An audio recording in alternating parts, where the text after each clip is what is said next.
പാറ്റകളെ supreme കോടതി കണ്ടം വഴി ഓടിച്ചു. നമുക്കറിയാം പാറ്റ സമരം അല്ലെങ്കിൽ CJP എന്ന് പറഞ്ഞ പാർട്ടിയാണോ ആൾക്കൂട്ടമാണോ ഉണ്ടായത് തന്നെ സുപ്രീം കോടതി ചീഫ് ജസ്റ്റിസ് സൂര്യകാന്തിൻ്റെ ഒരു പരാമർശത്തെ തുടർന്നാണ്. നമ്മുടെ നാട്ടിൽ കുറേ ആളുകളുണ്ട് വ്യാജ ഡിഗ്രിയൊക്കെ ഉണ്ടാക്കി ഒന്നും ചെയ്യാതെ പാറ്റകളെപ്പോലെ മടിയന്മാരായിരിക്കുന്ന ഒരു കൂട്ടം ആളുകളുണ്ട് എന്ന് ചീഫ് ജസ്റ്റിസ് ഒരു കേസിൻ്റെ പരാമർശത്തിനിടയ്ക്ക് പറഞ്ഞു.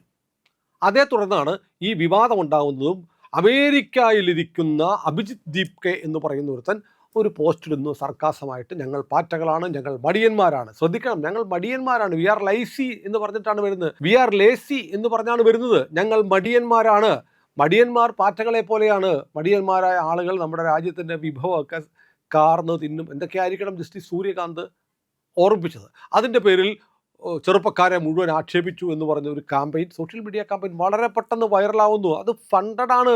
നേരത്തെ തന്നെ പറഞ്ഞതുപോലെ 65,000 രൂപ കൊടുത്താൽ ഈ സമരത്തിൻ്റെ റീൽസ് ചെയ്യാമോ എന്ന് ചോദിച്ച് സോഷ്യൽ മീഡിയ ഇൻഫ്ലുവൻസർമാർക്ക് മെസ്സേജ് വരുന്നു.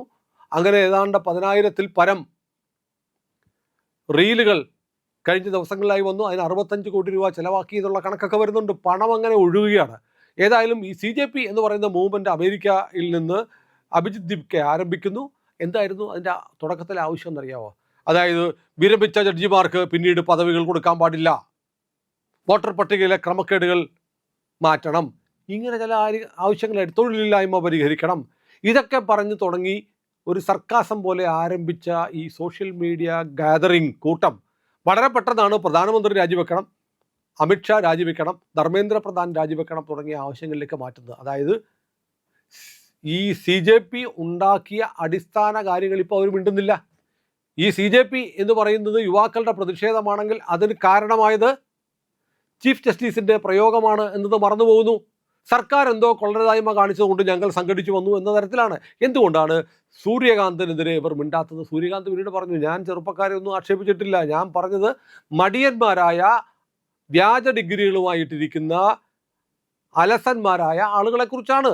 അത് ഞാനൊരു രക്ഷാകർത്താവിൻ്റെ സ്ഥാനത്ത് നിന്ന് പറഞ്ഞതാണ് എന്ന് അദ്ദേഹം ക്ലാരിഫൈ ചെയ്തിട്ടും ഇതൊരു മൂവ്മെൻ്റാക്കി എടുക്കാൻ ശ്രമിച്ചതിന് പിന്നിൽ അന്താരാഷ്ട്ര ഗൂഢാലോചനയുണ്ട്, CIA ഉണ്ട് എന്ന് വ്യക്തമായിരിക്കുന്നു. അതുകൊണ്ടാണല്ലോ 17-ാം തീയതി തന്നെ ഇന്ന സ്ഥലങ്ങളിൽ ഇന്ന ആളുകൾ സമരം നടത്തുമെന്ന് CIA ഒരു നോട്ടിഫിക്കേഷൻ ഇറക്കി ഇന്ത്യയിലുള്ള അമേരിക്കൻ പൗരന്മാർക്ക് കൊടുത്തത്. അതിപ്പോഴാണ് പുറത്തു വരുന്നത്, ഇന്നലെയാണ് പുറത്തു വരുന്നത്. ഏതായാലും ഒരു കാര്യം ഉറപ്പാണ്, ഇന്ന് ഹൈക്കോടതിയിൽ എത്തിയപ്പോൾ ഹൈക്കോടതി ചീഫ് ജസ്റ്റിസ് സൂര്യകാന്തിൻ്റെ മനസ്സിൽ ഇക്കാര്യങ്ങളൊക്കെ ഉണ്ട്. പാറ്റകളുടെ അഭിഭാഷകം പറഞ്ഞെന്താണ്, ഡൽഹി പോലീസ് ഓടിച്ചിട്ട് തല്ലുകയാണ് എന്തൊക്കെ പറഞ്ഞു. വീഡിയോ വേണം കാണിക്കാം. ചീഫ് ജസ്റ്റിസ് പറഞ്ഞു, എനിക്ക് വീഡിയോ കാണാനൊന്നും സമയമൊന്നുമില്ല, സമയം പാഴാക്കാനുള്ള നേരമില്ല, കോടതിയിൽ ഞാൻ വന്നിരിക്കുന്ന കേസ് കേൾക്കാനാണ്, അതുകൊണ്ട് വീഡിയോ കേൾക്കാൻ സമയമില്ല എന്ന് പറഞ്ഞു. എന്നിട്ട് പറഞ്ഞു പോലീസ് തല്ലുന്നോ, കൊണ്ടുപോകുമെന്ന് പറഞ്ഞു. കാരണം ചീഫ് ജസ്റ്റിസ് അറിയാം യുവമാർക്ക് 4 കിട്ടേണ്ടതാണെന്ന്. കാരണം ഡൽഹിയിൽ നടക്കുന്ന കാര്യങ്ങൾ കൃത്യമായി അറിയുന്ന ആളാണ് ചീഫ് ജസ്റ്റിസ് ഓഫ് ഇന്ത്യ. കാരണം ലോക കല്യാൺ മാർഗ് എന്ന് പറയുന്നത് പ്രധാനമന്ത്രിയുടെ വസതിയിലേക്കുള്ള പാതയാണ്. ചീഫ് ജസ്റ്റിസിന് അറിഞ്ഞുകൂടാത്ത വഴിയല്ല, അത് അതീവ സുരക്ഷാ പാതയാണ്. അവിടെ പ്രകടനങ്ങൾ പാടില്ല, അത് ലംഘിക്കപ്പെട്ടു. അവിടേക്ക് CJP എന്ന പേരിൽ ആളുകൾ വരുന്നു, സർക്കാരിനെ ഇന്ന് വീഴ്ത്തും എന്ന് പറഞ്ഞ് ഒരു 10,000 ആളുകൾ അക്രമാസക്തരായി വരുന്നു എന്ന് പറഞ്ഞാൽ അതിൻ്റെ ഇൻറ്റൻഷൻ എന്താണെന്ന് മനസ്സിലാക്കാൻ ചീഫ് ജസ്റ്റിസ് അന്ധനോ ബധിരനോ മൂകനോ ഒന്നുമല്ല, അദ്ദേഹത്തിന് മനസ്സിലാവും കാര്യങ്ങൾ. എല്ലാ ജഡ്ജിമാർക്കും മനസ്സിലാവും. കാരണം ഇത് അവരുടെ ചുറ്റും നടന്നുകൊണ്ടിരിക്കുകയാണ്. എന്തിൻ്റെ പേരിൽ? സത്യത്തിൽ ഇതിന് ധാർമ്മിക ഉത്തരവാദിത്വം പോലും ജസ്റ്റിസ് സൂര്യകാന്തിനുണ്ട്. അദ്ദേഹത്തിൻ്റെ ഒരു പരാമർശത്തെ ദുർവ്യാഖ്യാനം ചെയ്തിട്ടാണ് ഈ സമരം മുഴുവൻ ഉണ്ടാവുന്നത്. എന്നിട്ടാണ് ഇവർ കോടതി മുമ്പാകെ വന്നിട്ട് ഇങ്ങനെ ചില കാര്യങ്ങൾ പറയുന്നത്.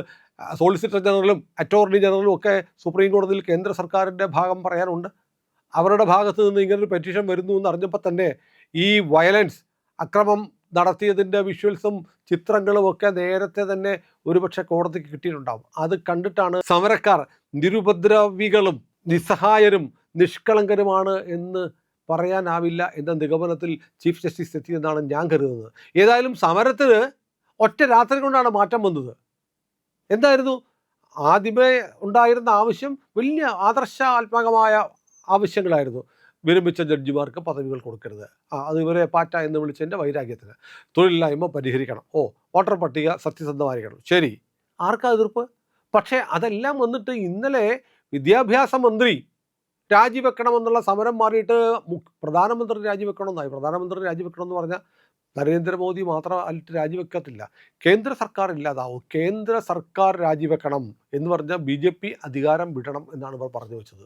ഒന്ന് മാത്രമല്ല, നീറ്റ് പരീക്ഷയുടെ വിഷയം അഭിഭാഷകൻ പറഞ്ഞു, നീറ്റ് പരീക്ഷയുടെ പേരിൽ കുട്ടികൾ വിഷമിക്കുകയാണ്. കോടതി പറഞ്ഞു താങ്ക് യു ചുരുക്കി പറ എന്ന് പറഞ്ഞു. കാരണം നീറ്റ് പരീക്ഷ കഴിഞ്ഞു എന്നുള്ളത് സുപ്രീം കോടതിക്ക് അറിയാം. നീറ്റ് പരീക്ഷയുടെ ക്രമക്കേടുകൾ സംബന്ധിച്ച് കൃത്യമായ അഫിഡവിറ്റ് സുപ്രീം കോടതിയിൽ കേന്ദ്രം കൊടുത്തിട്ടുണ്ട്, സുപ്രീം കോടതിക്ക് അത് ബോധ്യപ്പെട്ടിട്ടുണ്ട്. അപ്പോൾ ഒരു കാര്യം ഉറപ്പായി, ഞങ്ങളെ തല്ലുന്നേ ഞങ്ങളെ കൊല്ലുന്നേ എന്ന് പറഞ്ഞു വന്നവർക്ക് ഒരാനുകൂല്യവും സുപ്രീം കോടതിയിൽ നിന്ന് കിട്ടിയില്ല എന്നു മാത്രമല്ല, അവരുടെ ഒരു ക്ലെയിം നിരസിക്കപ്പെട്ടു. കാരണം ഡൽഹി പോലീസ് ആക്രമിച്ചു, അതിഭീകരമായി ആക്രമിച്ചു എന്നൊക്കെ പറയുമ്പോൾ എത്ര പേർ സർക്കാർ ആശുപത്രികളിൽ പരിക്കേറ്റ പോലീസ് ഉദ്യോഗസ്ഥർ കഴിയുന്നുണ്ട് എന്നത് കോടതിക്ക് ഒരുപക്ഷെ മനസ്സിലായിട്ടുണ്ടാവും. കാരണം നമ്മുടെ കേരളത്തിലെ മാധ്യമങ്ങളാണ് അത് കൊടുക്കാത്തത്. 150 പോലീസുകാർക്ക് പരിക്കുണ്ട്, 10-40ഓളം പോലീസ് വാഹനങ്ങൾ തകർക്കപ്പെട്ടു, പൊതുജനങ്ങളുടെ വാഹനങ്ങൾ തകർക്കപ്പെട്ടു, വലിയ തോതിൽ അക്രമം നടന്നു, പോലീസിന് നേരെ പെപ്പർ സ്പ്രേ അടിച്ചു, മാരകായുധങ്ങളുമായിട്ട് RAFിൻ്റെ റാപ്പിഡ് ആക്ഷൻ ഫോഴ്സിൻ്റെ കമാൻഡോ പരിശീലനം കിട്ടിയ ആളുകളെ, ഒറ്റയ്ക്ക് പെട്ടുപോയ ആളുകളെ കൂട്ടത്തോടെ അതിഭീകരമായി തല്ലിച്ചതച്ചു. ഇതെല്ലാം നടന്നു. മാത്രമല്ല, വലിയ തോതിൽ പണമൊഴുക്കുന്നു. ട്രക്കുകളിൽ 8-10 ട്രക്കുകൾ വരികയാണ് ഭക്ഷണ സാധനങ്ങൾ ഇറക്കാൻ. വലിയ കല്യാണമൊക്കെ നടക്കുമ്പോൾ ട്രക്കുകളിൽ കൊണ്ട് ബിരിയാണി ഇറക്കുന്ന പോലെ ഇറക്കുകയാണ്. ഇതിനൊക്കെ പണം ഇടുന്നതാണ്.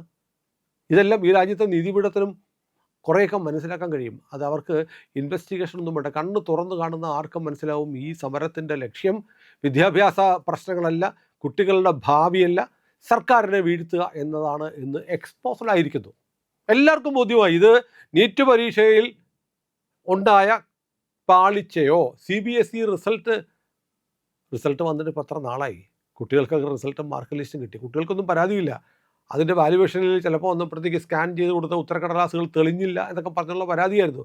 അതെല്ലാം പരിഹരിക്കപ്പെട്ട് അവർക്ക് റിസൾട്ടും കിട്ടി, ആ കുട്ടികൾ ഹാപ്പി ആയിട്ടിരിക്കുന്നു.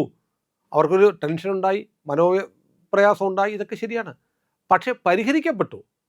അപ്പോൾ പ്രശ്നം തീർന്നതിന് ശേഷം അടുത്ത വർഷം മുതലാവട്ടെ നീറ്റ് പരീക്ഷ കംപ്ലീറ്റ് കമ്പ്യൂട്ടറൈസ്ഡ് ആണ്. ഒരു തരത്തിലുള്ള ചോർച്ചയ്ക്കും ഇടയില്ലാത്ത തരത്തിൽ. അപ്പോൾ വേണമെങ്കിൽ ഇവന്മാർ സൈബർ ഹാക്കിംഗ് നടത്തി ചോർച്ച ഉണ്ടാക്കാൻ ശ്രമിക്കും. ഇപ്പോൾ ഒഡീഷയിൽ സംഭവിച്ചെന്താണ്? ഒഡീഷയിൽ സ്കൂൾ പാഠപുസ്തകങ്ങളിൽ 1600 തെറ്റ്.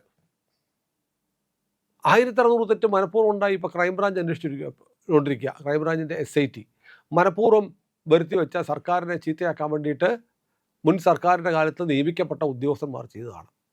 എന്തു പറയുന്ന പോലെ ഇന്നലെ ഞങ്ങളൊരു വീഡിയോ ചെയ്തു. എന്താണ് നീറ്റ് പരീക്ഷയുമായി ബന്ധപ്പെട്ട് നടന്ന ചോർച്ചയാണോ? അല്ല, സർക്കാർ സുരക്ഷിതമായി സ്കൂളിലെത്തിച്ച സ്കൂളിലെ സ്ട്രോങ് റൂം വരെ എത്തിച്ചു കൊടുത്ത പരീക്ഷാ പേപ്പർ സ്കൂളിൻ്റെ പ്രിൻസിപ്പൽ തുറന്ന് വേറൊരാൾക്ക് കോപ്പി എടുത്തു കൊടുത്തു. അതാണ് 2024 സംഭവം. ഈ കഴിഞ്ഞ വർഷം സംഭവിച്ചെന്താണ്? മറാഠിയിലേക്ക് ട്രാൻസ്ലേറ്റ് ചെയ്യാൻ ചുമതലയുണ്ടായിരുന്ന ഒരാൾ അത് താൻ തയ്യാറാക്കിയ ചോദ്യങ്ങൾ ആളുകൾക്ക് പറഞ്ഞു കൊടുത്തു. ഇവിടെ ചോർച്ച എവിടെയാണ്? ആദ്യത്തേതിൽ മോഷണമാണ്, ഇതിനകത്ത് ഒരാളുടെ ബ്രീച്ച് ഓഫ് ട്രസ്റ്റാണ്, വിശ്വാസവഞ്ചനയാണ്, ചതിയാണ്. അതിൽ സർക്കാരിന് എന്ത് പങ്ക്? ഇപ്പോൾ ദാ പഞ്ചാബിൽ ഇത് വാർത്ത വരുന്നുണ്ട്. പഞ്ചാബിൽ അവിടുത്തെ പഞ്ചാബിൻ്റെ PSC പരീക്ഷകളുടെ ചോദ്യം ചോർന്നു. എന്താണ് ക്രോച്ച് അങ്ങോട്ട് പോകാത്തത്? ഇതെല്ലാം നമ്മൾ ചർച്ച ചെയ്യേണ്ട കാര്യമാണ്. വന്ന് എങ്ങനെയെങ്കിലും മോദി സർക്കാരിനെ വീഴിക്കണം. പാർലമെൻറ്റ് തുടങ്ങിക്കഴിഞ്ഞാൽ പാർലമെൻറ്റിനകത്ത് സർക്കാരിൻ്റെ പാർലമെൻറ്റ് സെഷൻ, നിയമനിർമ്മാണം, ലോ മേക്കിംഗ് ആണല്ലോ പാർലമെൻറ്റ് ജോലി, നടത്താൻ സമ്മതിക്കത്തില്ല. പാർലമെൻറ്റ് കൂടാനേ സമ്മതിക്കത്തില്ല. കുറേ ഗുണ്ടകളെ വിളിച്ചിട്ട് പൊതുനിരത്തുകളും ഒക്കെ സ്തംഭിപ്പിച്ച് അക്രമം നടത്താൻ ശ്രമിക്കുന്നു. ഏതായാലും ഇത് അധികകാലം മുന്നോട്ട് പോകാൻ പറ്റത്തില്ല. കാരണം ഇതിൻ്റെ പേരിൽ തല്ല് കിട്ടി എന്നും പറഞ്ഞ് ഇങ്ങോട്ട് വരണ്ട എന്ന് സുപ്രീം കോടതി പറഞ്ഞിരിക്കുന്നത് വലിയ പോസിറ്റീവായ ഒരു കാര്യമാണ്. അത് നമ്മുടെ മാധ്യമങ്ങൾ അങ്ങനെയൊന്നും നിങ്ങളോട് പറയില്ല. അതുകൊണ്ടാണ് വിശദമായി നിങ്ങളോട് പറയുന്നത്. ഏതായാലും നമ്മൾ ഇന്ന് കൂടുതലും റിപ്പോർട്ട് ചെയ്യാൻ പോകുന്നത് ദില്ലി സമരത്തിൻ്റെ നിങ്ങൾ അറിഞ്ഞതും അറിയാത്തതുമായ കാര്യങ്ങളാണ്. ഒരുപാട് പിന്നാമ്പുറം കഥകൾ ഇനിയും പറയാനുണ്ട്. തീർച്ചയായും ഞങ്ങളുടെ കൂടെ സഞ്ചരിക്കുക. രാജ്യത്തിൻ്റെ പക്ഷത്ത് നിന്ന് ഞങ്ങൾ നേരു പറഞ്ഞുകൊണ്ടേയിരിക്കും. ഇവിടുത്തെ മാധ്യമങ്ങളെല്ലാം, ജനൻ TV ഒഴികെയുള്ള എല്ലാ മാധ്യമങ്ങളും പറഞ്ഞുകൊണ്ടിരിക്കുന്ന കള്ളമാണ്. ആ കള്ളം പൊളിക്കുക എന്നുള്ള ബാധ്യത ഞങ്ങൾ ഏറ്റെടുത്തിരിക്കുന്നു. ഞങ്ങൾ നിങ്ങളോട് സത്യം പറഞ്ഞുകൊണ്ടിരിക്കും. സത്യം പറയാനുള്ള ഞങ്ങളുടെ ശക്തി, ചാലകശക്തി പ്രിയപ്പെട്ടവരെ നിങ്ങളാണ്. നമ്മുടെ ചാനൽ സബ്സ്ക്രൈബ് ചെയ്യാത്തവർ സബ്സ്ക്രൈബ് ചെയ്യണം, കമൻ്റ് അടിക്കണം, ലൈക്ക് ചെയ്യണം. പരമാവധി ആളുകൾക്ക് ഈ വീഡിയോ ലിങ്ക് വഴി ഷെയർ ചെയ്ത് കൊടുക്കണം.